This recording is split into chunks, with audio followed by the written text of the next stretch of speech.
You're listening to the Real Estate Radio Hour, the show that brings you unfiltered stories and insight from the Twin Cities real estate world with your hosts, Chris Rooney, broker at RE/MAX Preferred, and Andy Presky, leader of the Preferred Home Team at RE/MAX Advantage Plus. Oh, hey, what's up? Hey. Woo! Andrew. What were you measuring? I was measuring a new trophy I got back there. A new trophy? Let's see it. Came in a crate from Nick Bailey at the old RE/MAX. Oh, my Lord. I'm not joking with you. This thing weighs 40 pounds. Look at that bad boy. What is that for? Attendance. Because I show up, Chris. That's what it's for. I'm not sure. I haven't read the fine print yet. It came in a case, and I saw the shiny object, and I was like super stoked, and I go, I got to get that. Well, what the hell? I want one of those. You just got to show up, Chris. I think I show up with more stuff than anybody. That's why is it a longevity thing, or that Andy's Mr. Goes to every event that ever was made for RE/MAX? I don't know. This Nick Bailey guy, he's awesome. Wherever his name is, right there. Oh, there he is. And that personally signed it. I was like, that was pretty sweet. It's the CEO. Yeah. So a little love out to Nick Bailey for thinking about old Andy Prasky up in Blaine, Minnesota. What? Why can't you tell us what it's about? Is there a secret? I didn't read it yet. You did, but you saw his signature though. But you haven't read it yet. Chris, it literally, look at this thing. How I sat there, I was trying to figure out how it's got like diamonds in it and globes and. Is that like a? Is that like a? I was gonna wear it as a necklace, but it didn't fit, and then. I'm not kidding you. It's like one of those trophies where it's like it overwhelms your office, and it's like you love it, thank you, but like, what do I do with it now? Now that I have it. All right, I'll tell everyone what it is afterwards. Once he tells me. It's attendance. Attendance, good. I'm studious, Chris. Good for you. How are you guys doing? You look fantastic. Well, thanks, Andy. I've been up since 3:30 working on stuff. Wow. I haven't missed going to the club. I missed the club this morning because of it. I literally am still breathing heavy for running up the stairs to get here on time. So shocker.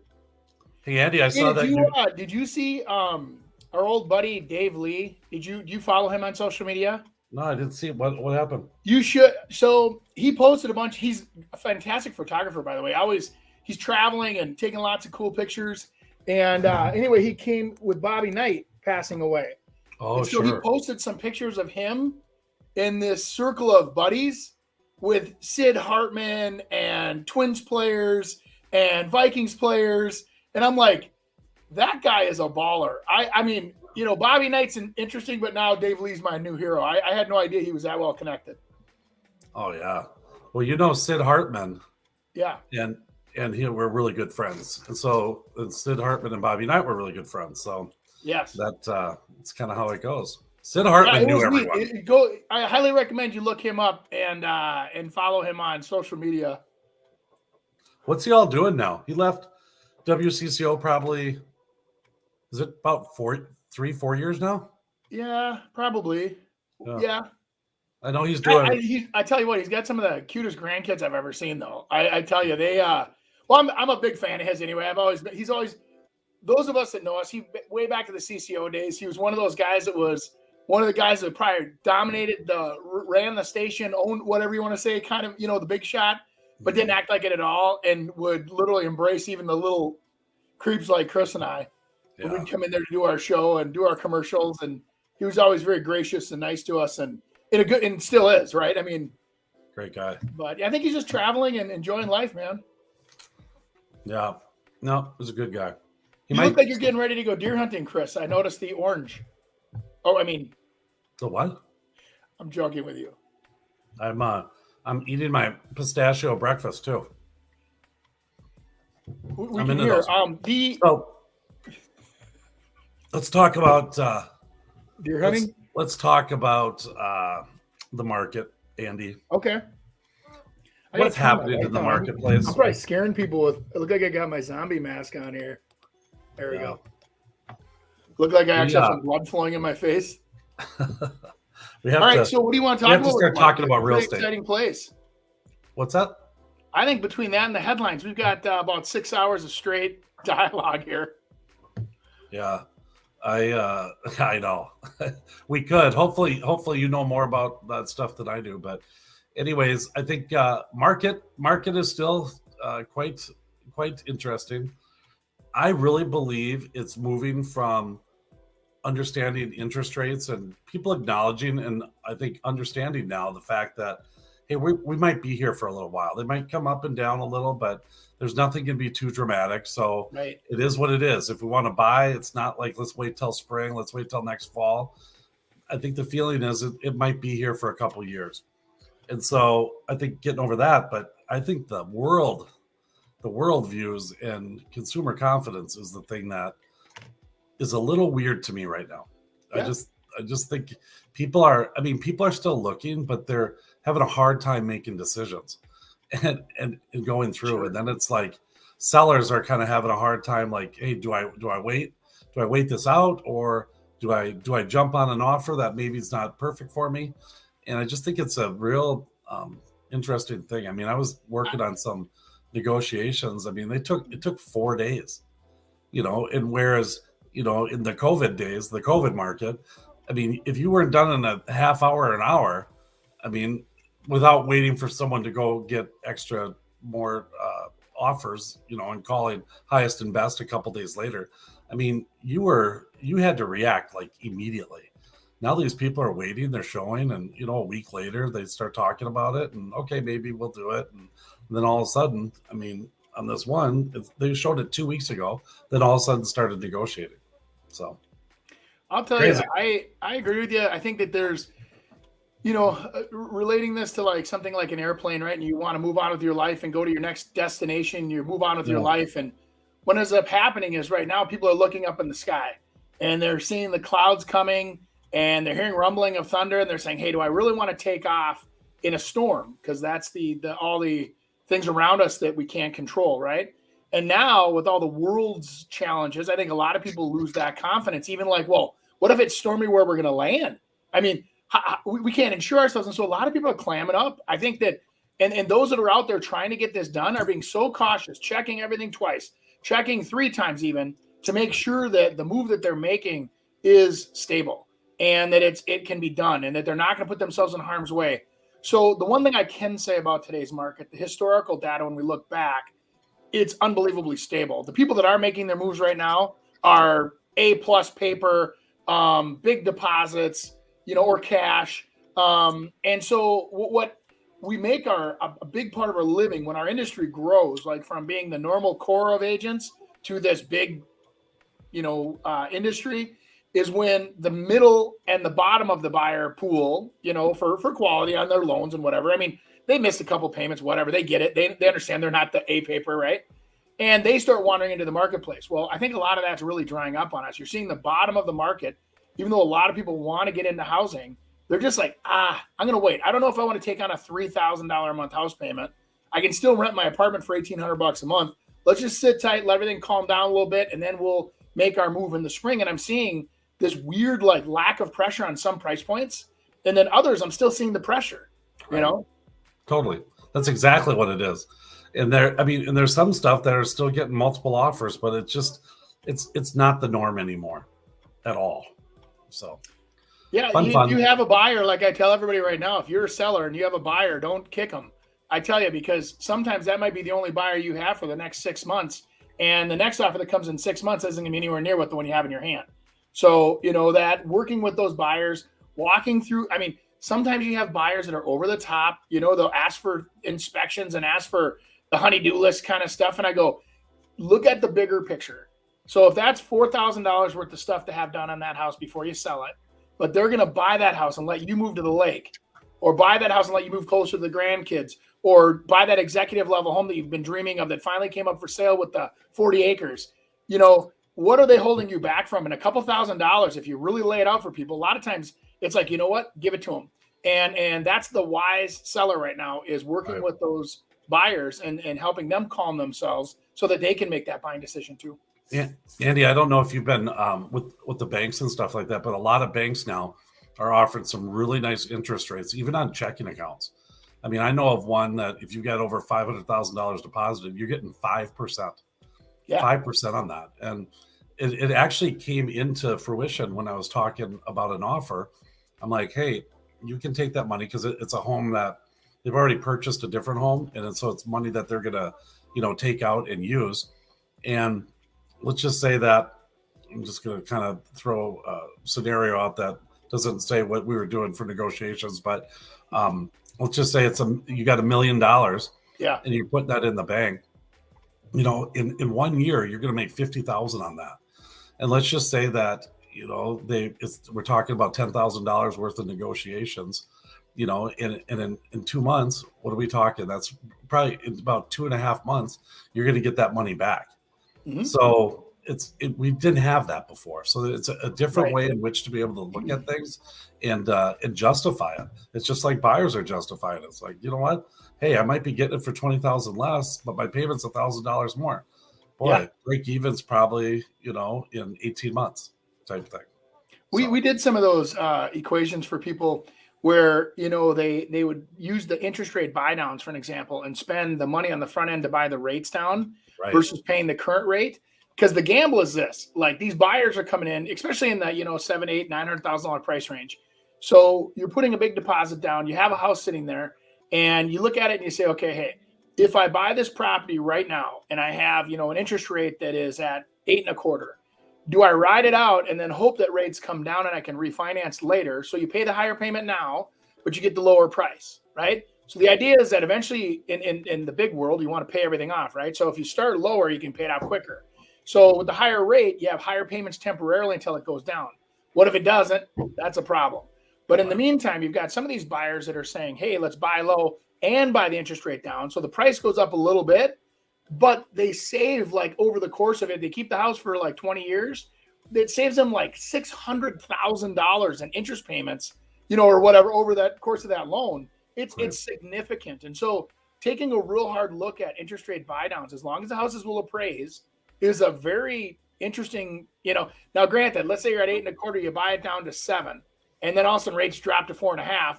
Well, you'll feel stupid because you paid $25,000 to get there or whatever it is. But in reality is that, they're just not I'm not telling anybody to wait for 4.5 anymore. Yeah. Well, and sometimes the reality is that you're not going to qualify unless you buy down that rate. But I do want to remind everyone, probably a good month ago, Chris Rooney came on here and said that he thinks contract for deeds are going to start coming back. And he has now ran into 3 of them. And opportunities where people are talking about selling on contract for deeds. It's amazing. Yeah, no, I've got a couple of my builders that are out there that'll do that. Oh, really? Yep. But you got to give them a deposit. See, the problem is they can do it, but you got to remember, when you're a buyer and you, for whatever reason, can't purchase right now. Let's even say they give you a better than average rate. Let's say they do it at 6% on a contract for deed, because that's what a lot of these builders are willing to do just to get their inventory sold. But they need to take 20% down because they have to pay the real estate agent. They have to pay some of their fees, some of their interest. They don't want to be in arrears and then have, somebody buy the house and then they're upside down again. Yes, somebody's covering the interest payment on that model, but they're not, you know what I mean? So it's like, there's a fine line there that you have to, each individual builder may have one property or 2 properties where that will work. But yeah, I think contract for deeds are definitely interesting, especially if that seller had a locked rate. Imagine this, Chris. So you own your first house and you have a 3.5% interest rate on it. And now you sell it and you're making a spread up to 6 or 7%. And you got 20% equity down. So you can go buy your next house, Right. Well, the other thing is for a buyer situation where the seller does need to have some skin in the game. You don't have some equity. So it's not just, like real easy and anyone can get in. But the thing is, with the contract for deed, that doesn't mean that the seller is going to be able to, figure out the qualifications for you. They don't really do that. So you could go borrow that money as well, on the other side. And then it's just, these contract for deeds are talking not a long time, like a couple years. And where it used to be a contract for deed used to be out there because they had a problem with the house, it wasn't able to sell, or someone had some financing issues. And so they could probably get a better return. So they could go and say, Andy, I know you've got some issues. This house isn't the greatest. I know you can kind of fix it up. I'll sell it to you on a contract for deed over 2 years. I'm going to charge you like 8% interest rate, because I got to make a little bit of money. And then you pay me off in 2 years to get your credit cleaned up so you can be able to get a mortgage and maybe fix it up and get the appraisal higher. Nowadays, it's a way in which to be able to be above your competition. It's like, hey, we're willing to offer this. Now, keep in mind, there is due on sale clauses on most mortgages. And so you're going to have to deal with that.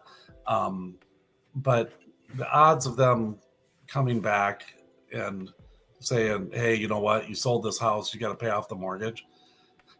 If you're still making your payment, I don't know if that's going to happen. There's some other things too. And you'd obviously want to talk to the attorney and make sure that what you're doing, that you feel comfortable doing. But it's reality now, and it's happening, and it's a way for people to be able to get into homes and afford them. So, well, that, and you talked about having like non-verified sources for cash, which is true. It just has to make sure that it's not secured cash. So like some people say, yeah, I'll give you a loan, but I want it tied to the property. I want to put a lien on your property. They won't allow that to happen. So it has to be unsecured capital to do those deposits in 99% of the cases, right? Right. So that the seller doesn't, no offense, they don't care where you get the money as long as they get to keep it no matter what. They don't want it leaned on their property because now it's a loan to them versus a deposit. Right. Maybe rather than a gift, it's a loan from a relative or a number of relatives. You could do pretty much anything that you need to do to be able to make it, just depending on what the seller needs and wants. So right, yeah. All right, let's 6% commission that realtors charge is under attack. Like right now, there's a case in court where the federal government has alleged that commission violates antitrust laws. Now, here's the crux of the federal government's case. They're saying that when you list a property for sale on the multiple listing service, which is controlled by the Realtors Associations, that you're required to offer a buyer's agent commission. And that buyer's agent commission is inflating the price of the property, and there's collusion amongst agents because the seller and the buyer's agents are both getting a commission on the transaction, and buyers don't have choice. Well, buyers do have choice. You don't have to use an agent. Go and make an offer on the property and make it less than 3% or 2.5%. And basically, you're going to save money on the transaction by skipping using an agent. I mean, you could do that. You're not required to use an agent. Another thing you could do, use a lawyer. If you're like, well, I don't know how to use the contracts or what to do, go hire a lawyer, hire a real estate lawyer. The problem is it's going to cost you more than 2.5% or 3% of the purchase price. I mean, if you talk about a $400,000 home, the average U.S. home sales price, a 3% commission on that is about $12,000. You're going to spend that typically with the lawyer, reviewing or drafting a contract, negotiating back and forth, going over due diligence items. I mean, these are things that are going to come and are going to cost you money in the closing process. So is this violating the law? Is it bad for consumers? I don't know. I don't think it is. What's your take? Give your comments below. Here we go. I'm very happy that you played that, Nick, because that kind of helps me. I think a lot of realtors even are wondering what the heck what's going on with all this stuff and what's going to come of it. I think these guys are a bunch of clowns. Who's clowns? The people coming after the real estate industry. Here's one thing that now I'm going to start off by saying this. First of all of the people that are the tech savvy real estate firms, tech fins or whatever they call them, and that are out there, the Zillows, the Realtor.coms, the whatevers, all of those companies' business models are designed to prey on a 7% commission structure. All the guaranteed buy programs, all the whatever, they're more than 7%. They're all in that, they all have to make money. So it's like when they attack the realtor that's actually representing the individual person, the little guy, what in the hell are you thinking? You need these people to be represented more than anybody else in the transaction. The buyers need to be represented. They need to have somebody looking out for their best interests. They need to have somebody that will actually do a market analysis before they write their offers to know what they're getting into, number 3. Number 4, I sit there and I say, where are they going to come up with the money to pay that agent? They're not. So what they have to do is they have to finance it anyway. With the way we have it structured right now, it's built into the loans, it's built into the cost of the deal, and it's done. So buyers, which is where you make your money, ladies and gentlemen, you make money when you buy, not when you sell. Everybody's got that backwards. You make money when you buy. It's more important to be represented when you buy, especially if you're underexperienced, meaning that you haven't bought anything before, or this is a more complex situation, and you want somebody in your corner. So like that gentleman said on the last thing, hiring an attorney or coming in and trying to do it yourself, odds are you're going to miss something and you're going to cost yourself thousands of dollars. And I'm not saying that. I've observed this. I've observed where people sitting in like new construction, people come in and go, we don't have a realtor. What's the price? And guess who keeps the money?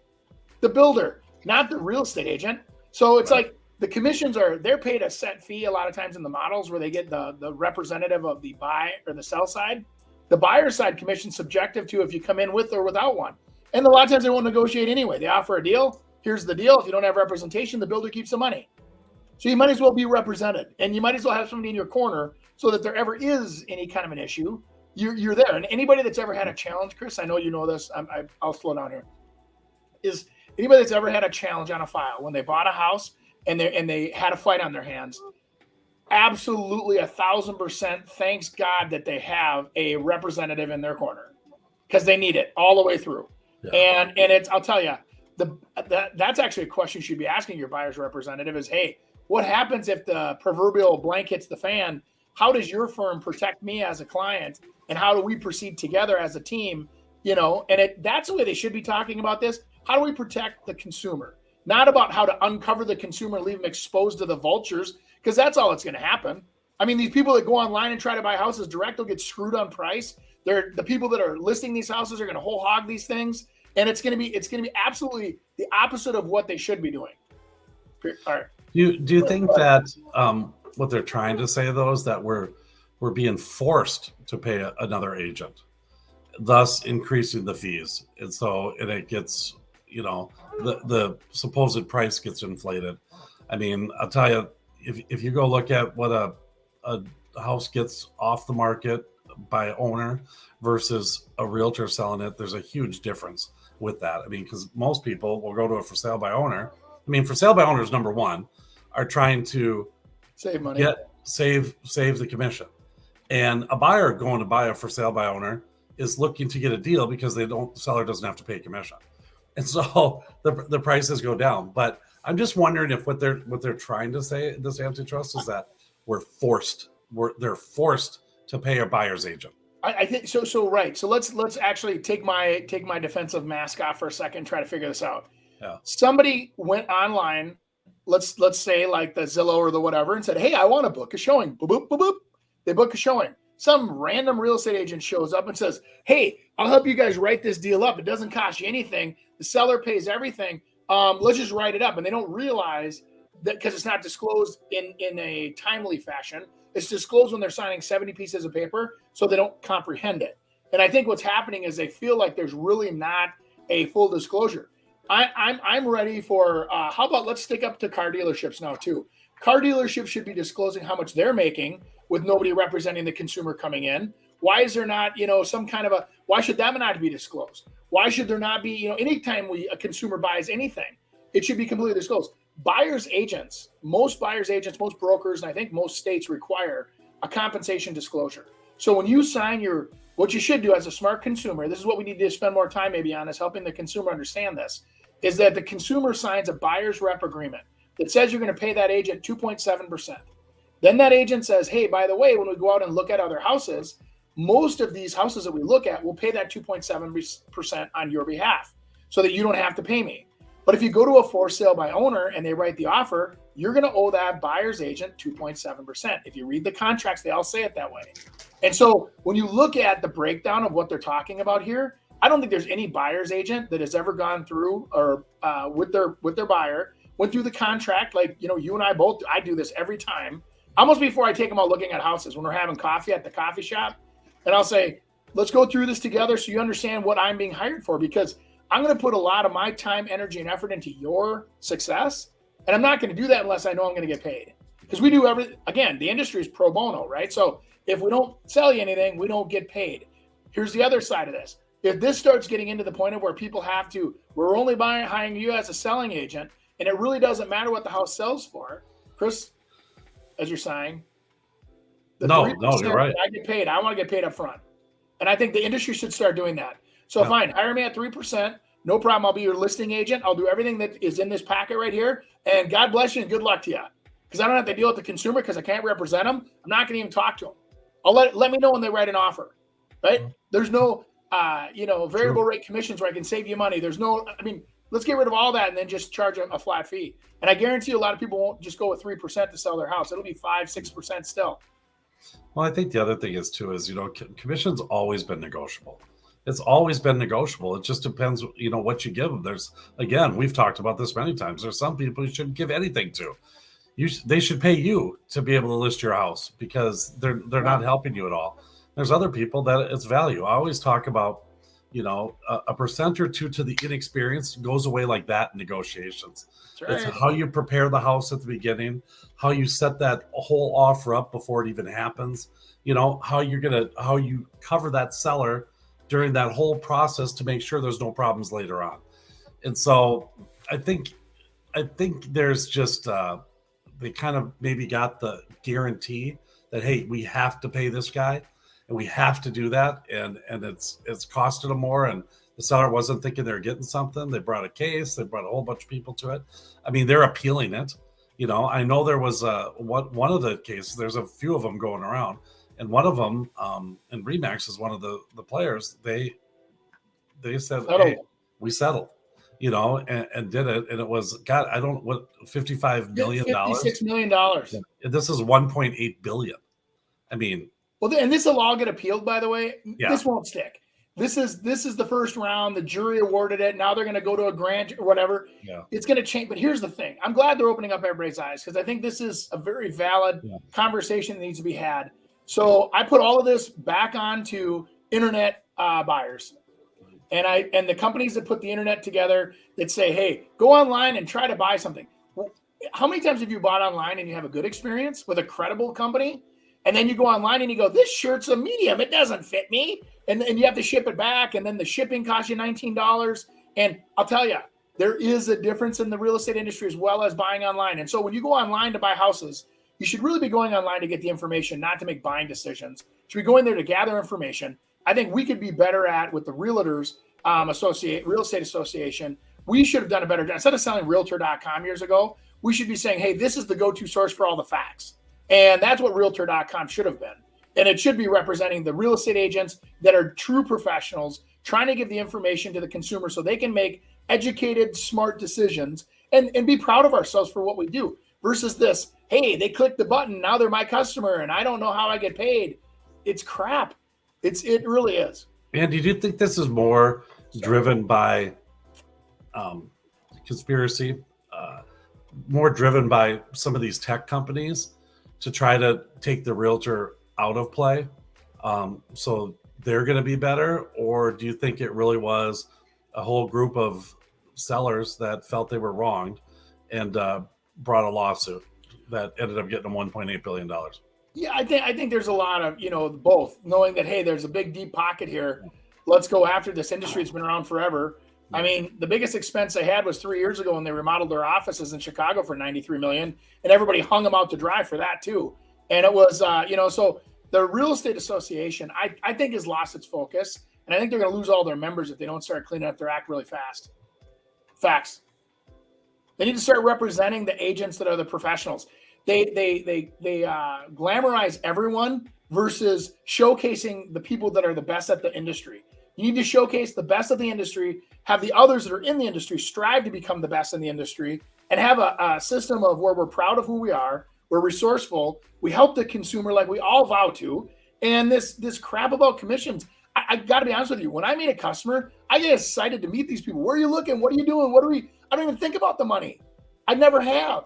And I think that the industry, because of the way the internet has positioned a lot of these called lead generate, if you go to Zillow and you click on a lead, ask them, and why should this not be disclosed? Your name is being freaking sold to some broker that'll pay the highest price. Generally, when you click on a button for a showing, it's almost a $600 on average bill for a real estate agent to get that lead. $600. You think they're not going to sell the crap out of you when they see you? I'm just telling you. Why do they not have that? You're setting yourself up. You're walking into a booby trap. That's the problem. So don't blame us. The agents are out here working our butts off for customers, getting them great deals and selling their houses at record numbers and representing people well, versus these creeps that are online just selling your information to people. Because that's the data selling facts are the ones that I fear the most. Boy, Nick, it's just like poking a bear. I just poke him a little, and then look what he does. He just goes. I care about my customers. I know you guys do too. We care. That's the problem. We give a crap. That is the problem. Hey, let's show why realtors are valuable here and answer some okay, questions, Chris? some situations. Where's Ooh, my we got oxygen? questions.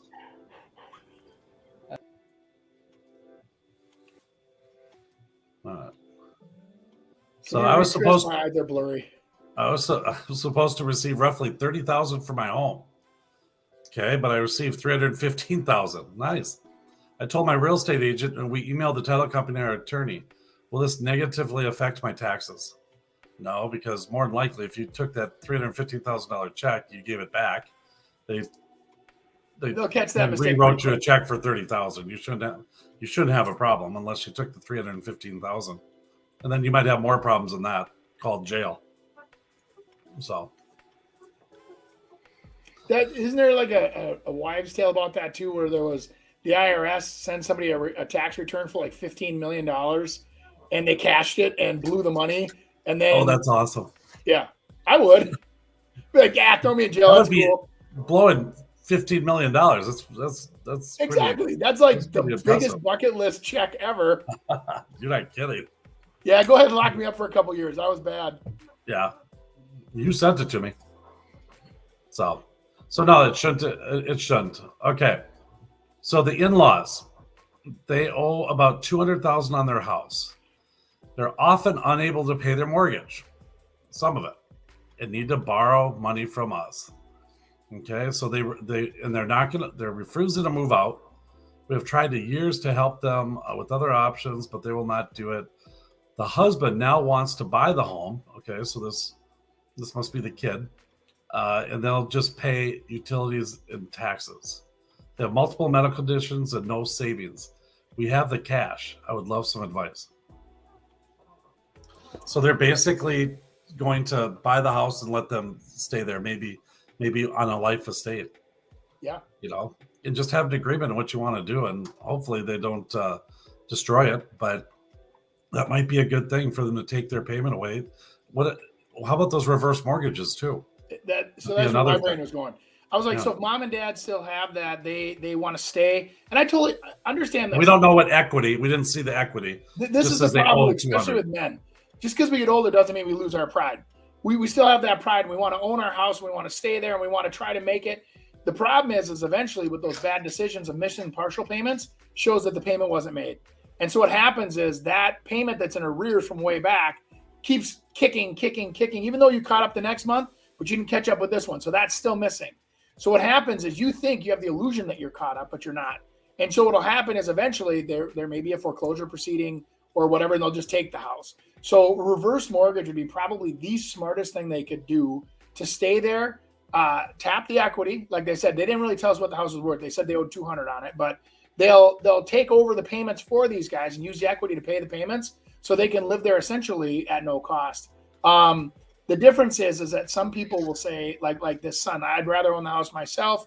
And then in theory, they can keep that equity for the family versus for the mom and dad. But remember, there is a look back when you go to nursing homes or you go to any kind of a retirement. They have in some states have up to, like in Minnesota, I think it's back 6 years. So if they bought that house from mom and dad, let's say for $200,000 4 years ago, and now they're in assisted living, they'll look back and say, hey, you guys skimmed $200,000 off the top of this deal, and we want it back. That's going to cover mom and dad staying here. And so they can do that stuff. So you got to be a little careful as to how you do it, or you have to make sure that you sell it at market value. So mom and dad get that $200,000 in cash. You can do a gift equity too, to probably try to get some of that money. But I think each situation is very different. I mean, you got to kind of get all the facts before you can start doing all that. Explain that a little farther, Chris, because I think that's a great opportunity too. So let's say mom and dad give them a private loan for the other half, and there's $200,000 you owe mom and dad do what? Well, they can gift you a certain amount over your lifetime. And so sometimes what happens is that I think the yearly gift now somewhere between 13 and 16,000.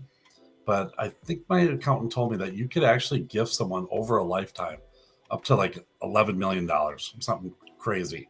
And it's I don't know how the basically math of it that's is there, their but income. yeah. They've already been taxed on it and stuff like that, and they're doing that. But from a mortgage standpoint, that happens a lot. I just was involved in one where the owner gift taxed their son 20% of what the price was, and it was definitely worth 400,000. They said, hey, we're going to give you 80, so you just got to pay us 320,000. And it all has to make sense, and it's gotta, you can't give them 80,000 gift equity when it's only worth 320. Right. It's got to be worth more. And the look back can't really. I don't know how that looks on that, but they can gift their children as long as the sale was made and they had a pile of money and they gifted that, or they, there's rules to it. Like when you have a parent that's elderly going to an assisted living, there's different rules with that when you sign a contract to let them go in there, you adapt their rules. So now federal law and state laws are going to be different, varied by state. But I'll tell you, that is a great way to, let's say the biggest one is the cabin, right? So the cabin's worth, $500,000. And from day one, you should be gifting your children, that so many dollars per year of value, like, what I'm saying, as you go along. So eventually they own it free and clear. Or just throw it in a trust or whatever, and hide it in that or something. But that's really hard for adults and parents. It's like me, if I'm gifting kids my money, eventually I'm going to be like, geez, I don't have no money, and they have everything, and so I think people are really, and especially as they get older, they get more worried about that they're going to run out of money. So that's like the number one fear. You talk to most retirement, professionals, they say that's everyone's number one fear. Once they say they're retired, they immediately start obsessing about, will I run out of money? And what is my return and how much? And then their burn rate on cash goes really low. Like they live almost like they're in poverty level for a couple of years. And then they get the holy crap, I can't stand this anymore. I want to go have a steak dinner once a week. And you know what I mean? As long as we are alive and well, let's go do that stuff. So I think that's always a weird thing too. It's like, okay, you're probably only going to live 20 more years. Oh, great. Thanks. And you can afford up to like 50,000 a year. That'll get you through it. So you have $1 million. You only have 800,000. So maybe if you die sooner, you'll be better off. Because it's like, come on. Yeah. I don't know. I used to joke with my parents about. I know my kids are going to take care of me. They're just my parents back in the day, they had some of their friends that actually were older than them, went to an assisted living, and they were milking these guys for like $16,000 a month. It was, these people worked their whole lives to make millions of dollars and had it in the bank and just chunk. And I said, I was sitting there with a straight face, and my parents were obviously, it bothered them when they heard this. And I go, you know what? Here's a good deal. You can always rest assured that you have a space in my basement, and I only charge $12,000 a month. So it's going to be very fair. You got a good deal, both with your kids, both in the medical field. I think they'll abandon us for sure. They could get rid of you pretty damn quick too. Yeah, whoops, we gave you the wrong syringe, Dad. Yeah. Dad, just go to sleep. Yeah, just fly in the clouds, Dad. That's not even funny. That's something Nick would try to do to us. When he wants his show to end, he's going to give us some cloud juice.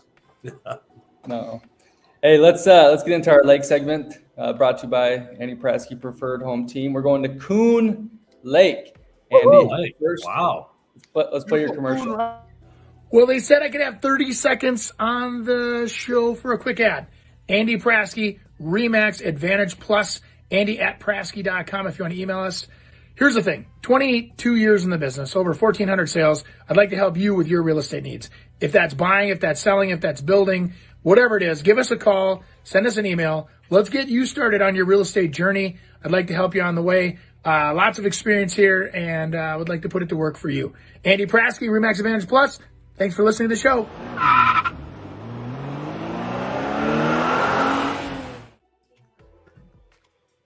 Well, Chris, I just had a little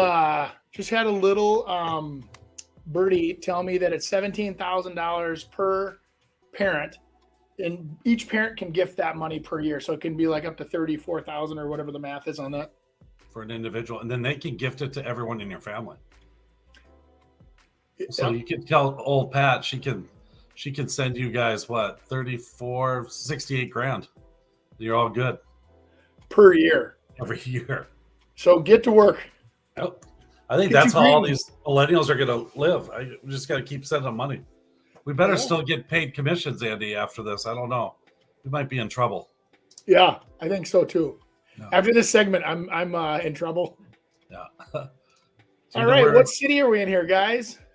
Where is Coon Lake? There's 17 Coon Lakes in Minnesota. I just looked. East Bethel. Does that say East Bethel? Oh. Yeah, actually, I sold a property on the south end of that lake. Really? Coon Lake is really an interesting lake. Very shallow, lots of weeds. So you have to, but it's still a beautiful lake in sandy soils and surrounded by a lot of wildlife. And as you can see, the Carlos Avery Wildlife Refuge is right just straight east of there. And that, I mean, you'll see black bear, deer, you name it, out that way. It's absolutely stunning. But yeah, no, Coon Lake's a great little spot. A lot of the houses that are on that lake are on acreage. So it's not as many people, but which is nice, right? So great area, still close to town, live on the lake, and get out there and boat. Just have to, recognize that you're gonna have to have a boat that can handle weeds. So yeah, but it's still a recreational lake, right? Yeah, yep. That's nice. Yeah, if you look at the satellite view, you probably can see what I'm talking about, if you care. If I care, let's the see if satellite view. Let's see if Nick cares. I don't know. Let's see. The satellite. I don't know what. And then if you zoom in on Coon Lake, like down on the bottom. Oh yeah, you can. Yeah. Boy, that is shallow, isn't it? Yep. Yeah, Yeah, there was. I've never done anything on Coon Lake. What is that area, Andy? Is that East Bethel? It's East Bethel. Okay. Yeah, straight up 65. So my uncle aunt used to have a place up in McGregor. You go right by that. Have you ever been up How there? How far from Champlin? 40 minutes. Okay. How about to St. Cloud? From St. Cloud, probably the same because it's kind of a triangle. Possible. Okay. So it's up in that corner. Okay. Have you ever driven up Highway 65 like in the winter? I doubt it. I don't cross. I don't remember what year we did this, but you drive up there and there's literally spots that the snow melts because the peat bogs are so hot that they actually melt the snow. And somebody told me that there's fires under the ground, like it's like coal that keeps it like smoldering under. I swear to God. Where? Under the ground in the peat bogs. Really? Like lightning hits and it'll light it on fire and the peat bogs get hot or what? I'm not joking with you. I heard this. It may not be true, but I figured I'd tell everybody on the internet that this is what happened. Why not? It's fact now. It's basically true because we said it. Totally fact. Never verified, but always told. Cool. All right. Well, that's thank you. That I was did not know about. Lake is a nice little area, but that whole East Bethel area over the years, I've sold tons of houses up there. Lots of acreage, like 3 to 10 to 20 acre properties up there.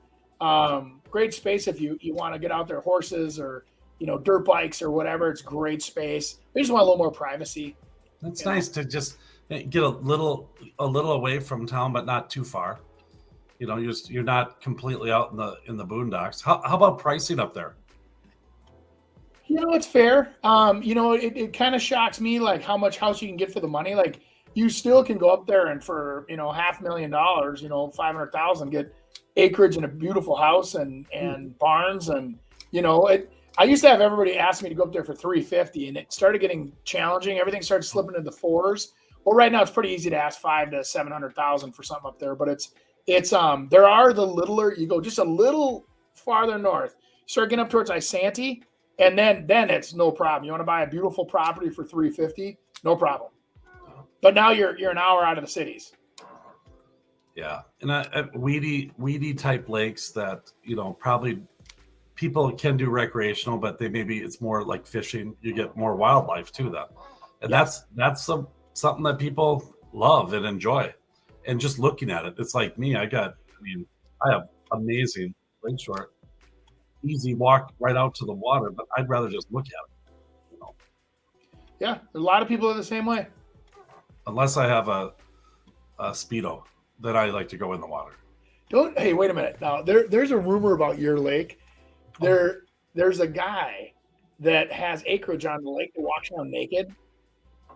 I've heard that more than one person. They have like a little nudist camp at their place. Is that true? I'm looking for him right now. Yep. So it's your neighbor. It's you. No, I don't think. Is it true? Like there's some guy. I thought he got in trouble, and that hasn't happened since. So, but yeah, I heard it from more than one person because I had one of my buddies was like, "Hey, I want to buy on Prior Lake," and I referred him to you actually, and we were sitting there, and I said, "So you gonna move next to the nudists?" And he goes, "I'm a Christian. I can't live next to that." Yeah. It's a risque lake, that's for sure. Isn't that the translation of Prior Lake means risque? Risque Lake in French or something, I think. I don't know. French. All right, let's get into our little luxury segment brought to you by Chris Rooney Home Experts. I was just 1 year old when my family started in real estate, where both my parents were agents. They also dabbled in investing in real estate, rentals, flips, and construction.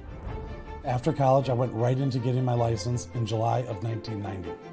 As a 23-year-old agent in an industry that looks nothing like today, I had to know more for my clients to choose me. There wasn't Zillow or social media to tell them how good I was. I had to win them over with knowledge. With knowledge comes confidence, and with confidence comes results.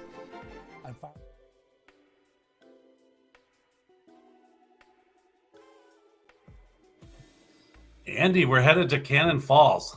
Wow. Over the river and through the woods to Cannon Falls we go. Cannon Falls we go. I think this looks like a really fun house here. Sure does. $2.5 million. I mean, Cannon Falls, that's top dollar. What do we got? 5 bedroom, 7 bath, 8,700 square feet. How many acres, Nick? And how many of those acres is the gold mine that they have on the property? Yeah. Hey, I mean, and you know that you can't. You can't even construct what this is for $2.5 million. So the land is basically free. Yeah. So let's see some photos, and we can kind of analyze this. But here's another great case of, you get this in. Well, then again, I mean, 2.5's pretty hard, maybe to get there. Because if you brought this, I'm just saying, if you brought it into like Credit River, where could this be? So it kind of depends on what the amenities are and what we all got. So let's go through it. I got to be honest with you, I'm not real thrilled with the way the driveway works. You don't like the drive driveway? up and you have to like do a tight turnaround in the driveway. Okay. But anyway, that's beside the point. Oh, so it comes. Oh yeah, you got to come all the way. It's almost like you're going to back into the garage. Interesting. Yeah, and then what do? You pull out forward and you turn into the bushes, or do you do a, Yeah, I wonder if that garage is. Well, I'm going to see how the back ends up. Keep all going. Right, I'll zip it for a minute. Go ahead. Yeah. Okay, so that so it's a garage, but it's a kind of almost a pool cover. Yeah, it is interesting how it faces. I wish there was an aerial. We'll probably see one later, but obviously, great details here. Kind of feels like a little more with a little more traditional, mid-modern, with all the shiplapping. Looks like a fun house, though. I'll tell you that. Sure does. A lot of character. Be a great lake house. Yeah. Hey, Andy, you're being nice. I know. Well, I'm not offended yet by anything. I kind of like what I see. Look at that ladder. I think sometimes those ladders get in the way, but it's kind of a nice little prop thing to be able to have.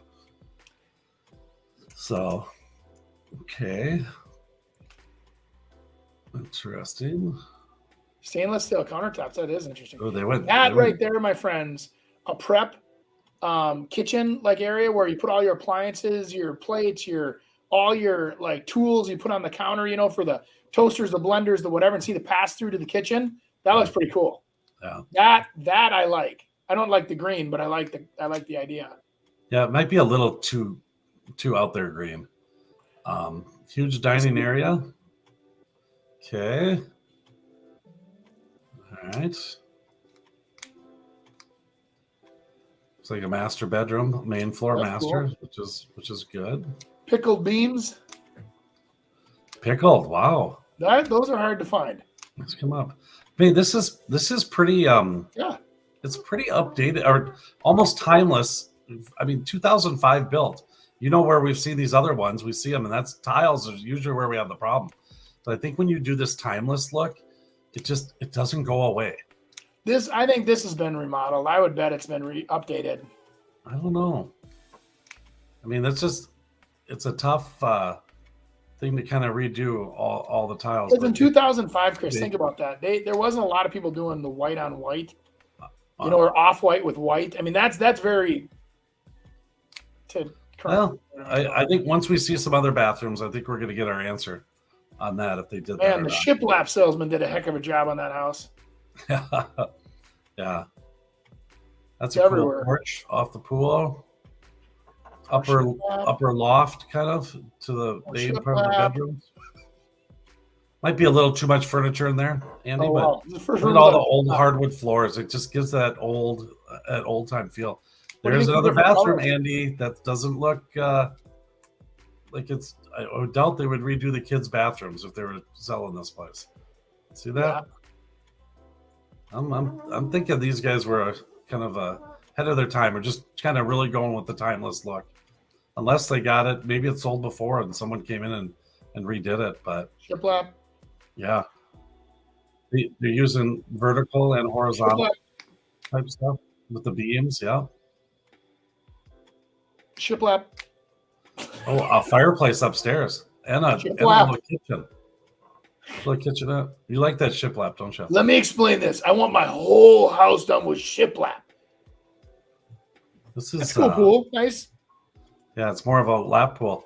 I can see you and I doing some cannonballs in that bad boy. They didn't give us any basement. Let's keep going here. Yeah. Oh, that's a pretty cool view. Is that on the river? What is this? Okay, that's between the house. No.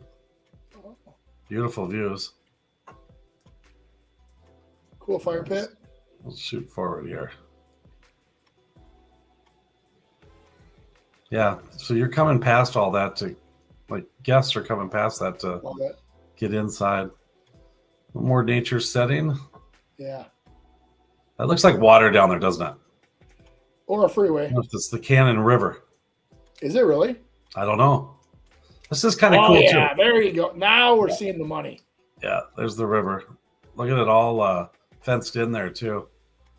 I think it's kind of cool. That retaining wall now, like the garage where you came in there, that makes sense because you know what I'm saying. Like the I think it's kind of cool too to have some of those snow photos, just so you can kind of get a feel for it. But I'm guessing this has probably been on the market a while. They had redid photos, so we'll see about that. Yeah. Oh wow, that's dude, that's awesome. I would do a turnaround though. I got to be honest with you. I'd have settings. it where I'm hung up on that. I'd have where the garage, kind of the second garage out there, have it come up and around that big tree and go right back into the garage. So you can have like a natural turnaround there. Yeah. Make it so much easier to get in and out of that house. No. Especially if you have, a big truck or something. No. Maybe you park those down in the park. I think what's interesting about this, and when you get those pictures and how you do pictures, is that you got to answer a lot of questions for people through the internet and through photos to get them into that house and to come and see it. So there's sometimes on some of the smaller homes, we don't give them everything, so they just come because it's a lot easier, quicker for them. But on these types of homes, you pretty much got to give them everything, and it's just one of those. Did we ever see what was in that big barn too? Is that finished or is that I'd assume it's finished. It's only 82 days on the market. Wow. Well, that's according to Zillow. What do we got for pricing history here?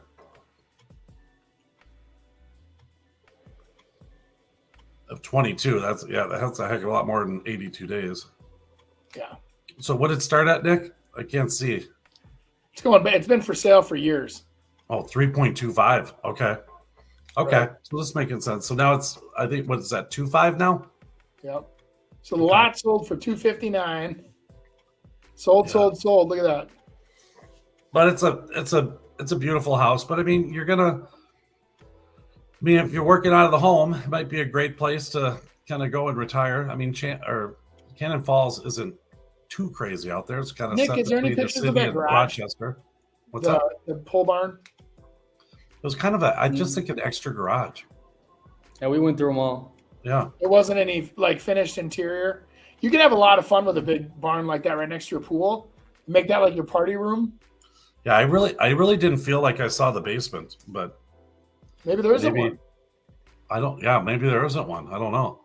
I mean, that's actually kind of cool too. If there's no basement and you got 8,600 square feet on those 2 levels, that feels really good actually when you walk in. We're starting to do houses slab on grade. People are wanting those. Yeah, and that you can tell they put a lot of money. Like there's over $1 million in that house just in shiplap. Yeah. So that is the. I'm sorry. No, it's a very nice house. It's pretty heavy. Have you gotten any more trouble lately, Andy, for your comments? No. Have I been getting in trouble for my comments? Yeah, comments on some of these houses. I usually get some stern phone calls after the show. I thank God I have thick skin, or I'm not smart enough to recognize that I should be insulted. Yeah, or thank God nobody listens, right? Yeah. Thanks, Bob. Oh, look at Greg. All right, what's next, Nick? Greg's we're got almost 28 done. more Saturdays till boating season. It's 8:56. We're almost done here. Whoa, why? Just one more meme. I'll just throw this meme up here. All right.